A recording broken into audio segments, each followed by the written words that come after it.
Hi, and welcome to another episode of Faith and Freedom. I'm Garrett, a Christian libertarian, one of many, believe it or not. There's more than just me out there, and hopefully, we will uh, continue to move up in the party and continue to talk to conservative Christians and kind of move into leadership positions of the party at the national level and kind of clean house a little bit, readjust our focus towards liberty in the name of Christ.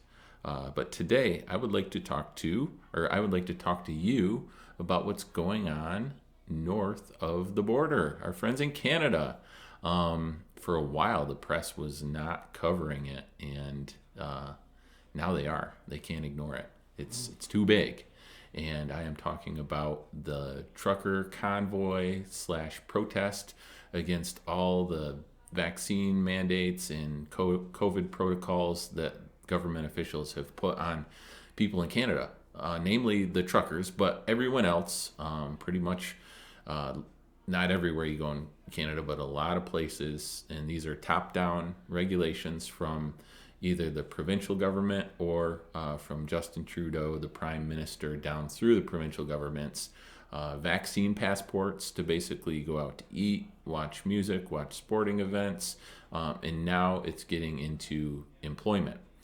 So it was all fun and games until he went and messed with the truckers' employment. And some of us, unfortunately, in the United States, know how it feels to have to pick between injecting ourselves with something that we're really not sure, no one is sure of the long term side effects of this because it hasn't been out long enough in human beings in mass to study the effects, or even short term. And we've seen that the efficacy and effectiveness has not been as promoted or as advertised. All that aside, it's an issue of basically coercing, in a lot of cases, forcing someone to violate their conscience in order to keep their job. Or they're saying, well, nobody's forced. You always have a choice. If you're in the healthcare profession and you don't want to get this vaccine, then you have the choice to find another job.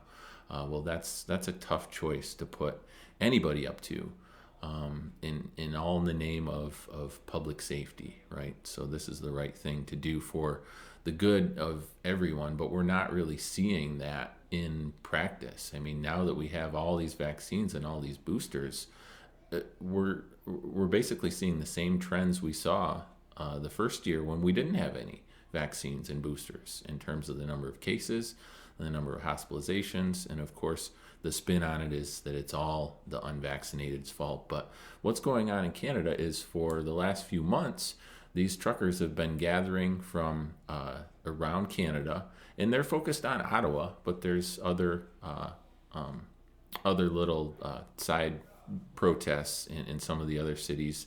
Like, I think there's one out near Vancouver, near the border crossing, and it's getting to where they can't ignore them. They've been basically shutting down downtown Ottawa for the past week, and the government is getting upset, but it doesn't seem like they're getting the message.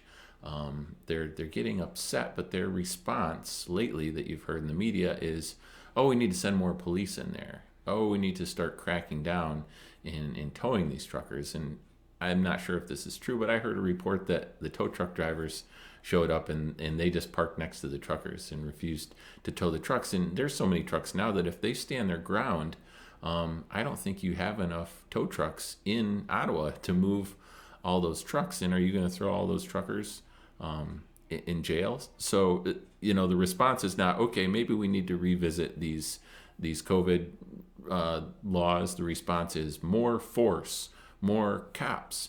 And I saw an interesting video. I'll try and post it in the comments when this video is out. So it was someone recorded an encounter between some truckers that were in a rest stop, and they'd obviously been parked outside. And I don't think it was Ottawa. I think it might have been the one near Vancouver, or like a border crossing city. But they were trying to make the same statement. We're gonna gum up the works in terms of transporting goods, and allowing services to operate in transportation. and the police were called in, the Canadian Mounted Police. So it was kind of a conversation in this truck stop between the Canadian Mounted Police and this group of truckers. And, they were fairly polite because they're Canadians, not to be stereotypical, but it got a little, tense. And what struck me was that the police officers that were there talking to these truckers were delivering a message, right? And their message was coming from higher above them, that if these trucks don't get moved, people are going to get arrested and the trucks are going to get impounded. And the truckers were trying to put them on the spot and saying, why don't your political bosses come down here and negotiate with us directly? And the police just kept saying over and over, we're just doing what we're told. We're just here doing our job. And the message is clear and simple at this point. Our job is going to be arrest you and impound your trucks, your property, if you don't comply with these laws. And a couple of the truckers asked them if they thought what they were doing was right. And they didn't get a clear answer. All they got was this same retort that we're just doing what the people above us have told us to do. We're just following orders. Now, I don't want to play the card, and I don't think I need to play that card. I think you can tell where I'm going with that statement. That's a dangerous road when we put people who swore to serve and protect their fellow citizens in a place of doing something that they know is not a just law and violates their conscience. And you'll probably have people, history has shown that people will do that. They will violate their conscience out of fear of man, out of fear of the man in authority over them and the punishment that they could personally face.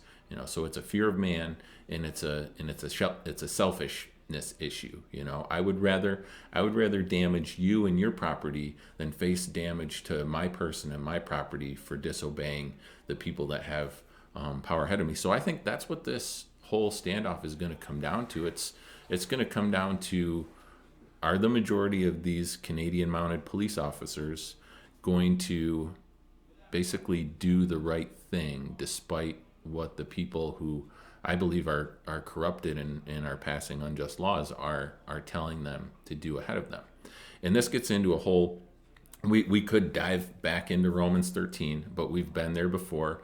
I'm pretty solidly in the doctrine of the lesser magistrates, in that we as people in a structure of government that we have, and like Canada has, we have a duty to disobey laws that are unjust. And we can go down the rabbit hole of, well, is it actually asking us to sin to put vaccines in our body?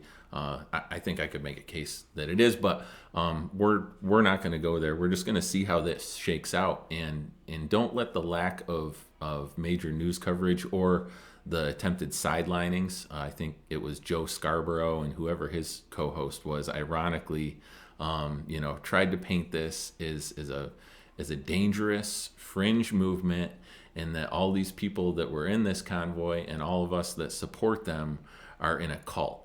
Meanwhile, this is a left-wing news anchor who loves all these COVID regulations, all this big government overreach, and he's the one that will basically do whatever the great and glorious Dr. Fauci tells him to do.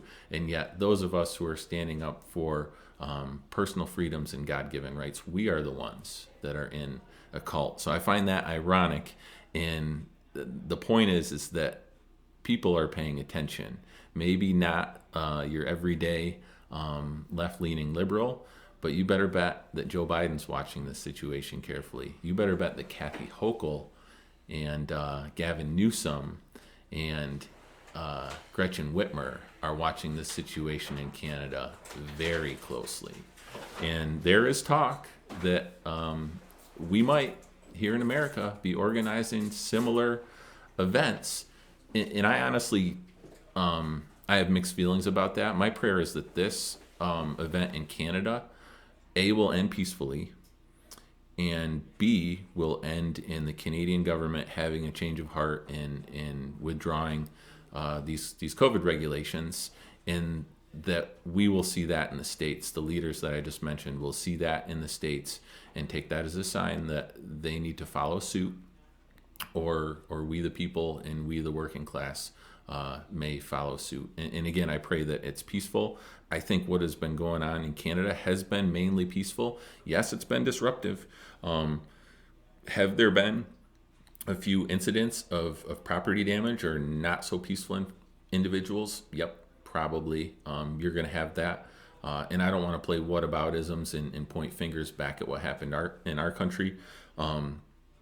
The summer following the George Floyd incident, but I think what's going on in Canada compared to that is relatively peaceful and relatively positive. So let's keep Canada, Canadian officials and Canadian people in our prayers, along with our own country's leaders, and we'll see how it goes. I think freedom is on the move. I think people are waking up. I think the gospel is on the move too. I think through this sort of social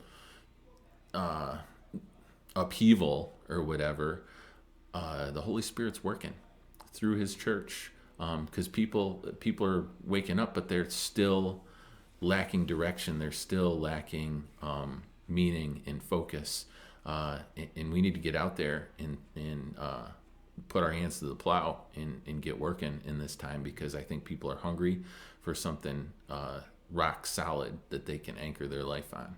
So let's keep in prayer for each other for that. And until next time, I'll see you later on the next Faith and Freedom.